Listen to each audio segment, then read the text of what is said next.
ঝুঁকি নির্ভর শিক্ষা প্রতিষ্ঠান তৈরি করছে, নতুন কর্মসংস্থান সৃষ্টি করছে। এই সাহস ও আত্মবিশ্বাসের পেছনে শিক্ষার অবদান ও স্বীকার করার সুযোগ নেই বিজ্ঞ প্রতিপক্ষ।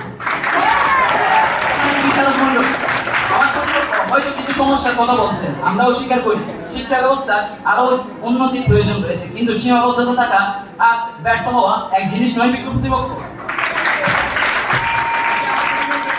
আরেকটা নির্ভর প্রশ্ন থেকে যাচ্ছি, যদি শিক্ষা ব্যবস্থা স্বপ্ন দেখাতে ব্যর্থ হয়, তাহলে একজন কৃষকের সন্তান কিভাবে চিকিৎসক হয়, একজন দিনমজুরের সন্তান কিভাবে প্রকৌশলী হয়, একজন গ্রামের শিক্ষার্থী কিভাবে আন্তর্জাতিক গবেষক বা সফটওয়্যার প্রকৌশলী হয়, এবং একজন রাজমিস্ত্রির ছেলে কিভাবে এমপি হয়? উত্তরটা বক্তব্য শুনে মনে হয়েছে তারা একটি গাছের শুকনো পাতার দিকে তাকিয়ে পুরো বনকে মৃত ঘোষণা করছে, কিন্তু বাস্তবতা হলো কিছু শুকনো পাতা থাকলেও বন সবুজ থাকে, কিছু সীমাবদ্ধতা থাকলেও শিক্ষা ব্যবস্থা এগিয়ে যায়।